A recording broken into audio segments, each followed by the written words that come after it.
Hi, this is Buddy Blackman with the Fayetteville Real Estate School, and today I'm going to be reviewing the start of Section 5, and it's titled Closing Statement, Section 5 in our math workbook. In the closing statement, the old test for pre-licensing used to have to do a complete closing statement, closing disclosure that the attorney does when we go to closing. They have taken that off, and now you just have to do a couple of the calculations that is used on a closing statement or closing disclosure. And those two are interim interest and property taxes. And I have two videos, one called interim interest and one called property taxes, two separate videos on our YouTube channel that you can review. Today, I'm just going over the closing statement and things you must know and know how they work. So when you're doing interim interest, the buyer always owns the day of closing. I'm going to share my screen here so you can see what is in your book. All right. So now you can see what's in your book that I am reviewing right now, and you can review it in your book along with me. So for interim interest, watch the interim interest video, but always remember that the buyer owns the day of closing. That means when computing the interest, if you close on April the 5th, April the 5th is owned by the buyer for interim interest, and you must count that day in your days for interim interest. Now, the seller always owns the day of closing for property taxes. All right, so when you're watching the property tax video and you're counting the number of days the seller has owned the house since the first of the year, because remember, property taxes start on January 1. You have to count the day of closing. For example, again, if you're closing April the 5th, you would count from January 1 all the way to April the 5th for the seller's number of days. All right, so two important things when you're watching the interim interest and property tax videos and learning how to do those. You always have to remember interim interest, buyer owns the day of closing. The seller owns the day of closing for property taxes. Now, the next one on our list is earnest money deposit. Earnest money deposit is a good faith money that the buyer puts up when he goes under contract. The attorney typically holds that earnest money deposit. All right. Earnest money deposit and due diligence fee is not required to have a valid contract in North Carolina. It's just something that the buyer can add to make his offer more acceptable to the seller to go under contract. So once the seller accepts the offer and there's earnest money in there, say $1,000 earnest money, then the buyer will write a check, typically to the closing attorney, and the attorney would hold that earnest money. There's a special thing with earnest money. Also, you'll learn in the chapters when we're going through the book that if the buyer terminates during his due diligence period, which is the inspection period, he will get that earnest money back from the attorney. All right. So earnest money deposit, not earnest money deposit is always a credit to the buyer on the closing statement.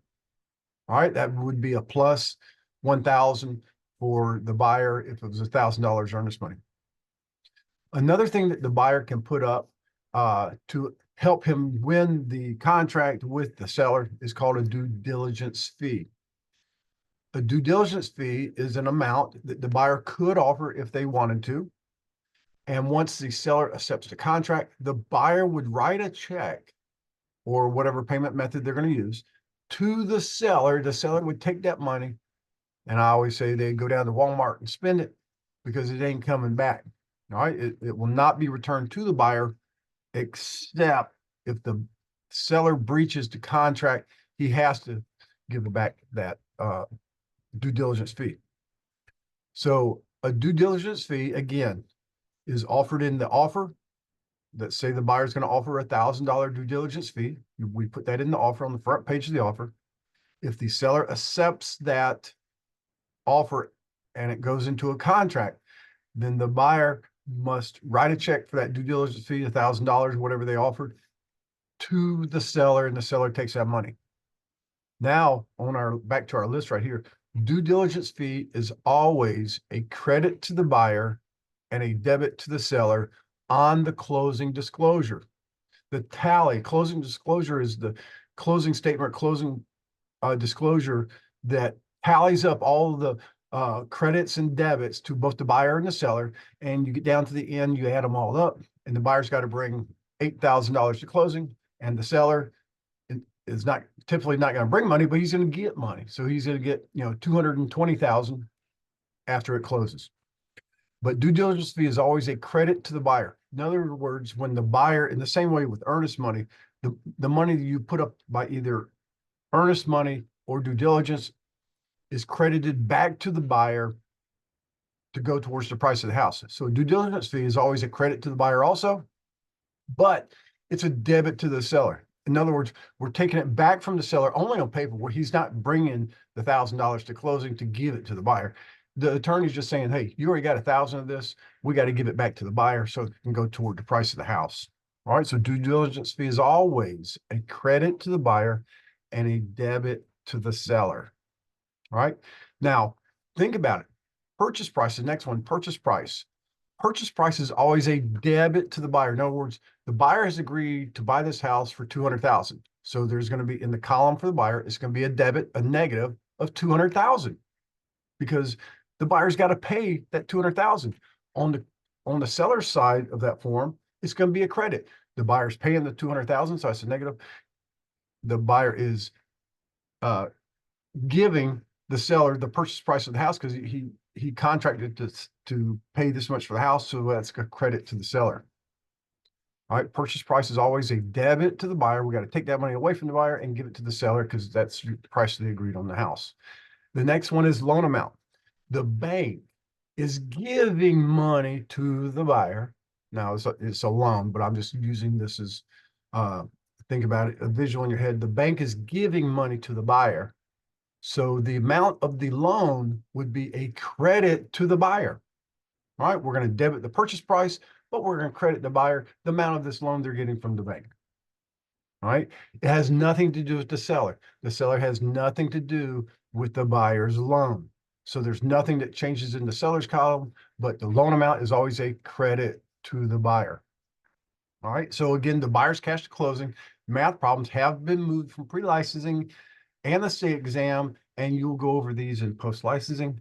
You will not be required to do a full cash to close, closing disclosure statement problem, but you will be required to prorate real estate taxes and to compute interim interest, and that is on our videos on YouTube. So look for property tax and look for interim interest and watch those videos. All right, I hope I cemented this into your memory for you. You will be asked a question on the test. It's going to have something to do about earnest money or due diligence fee, and on the closing statement, how is it credited or debited to the buyer and seller? So you do need to know this, understand it, how it applies to real estate closing. So you will not get this answer missed on the test, and make sure to review interim interest.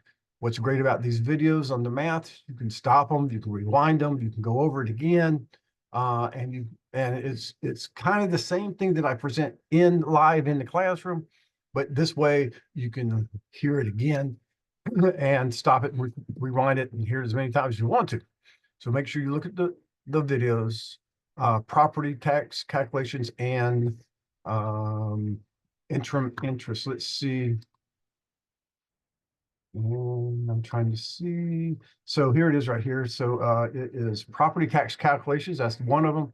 And the other one is interim interest calculations. That's the other video. If you go to our channel and click on videos, you'll see the videos on there. All right. Good luck. Good luck on the test. Good luck in class. Study, study, study. This is the hardest thing you have to do in real estate, is pass the real estate exam. All right. We'll be seeing you later. And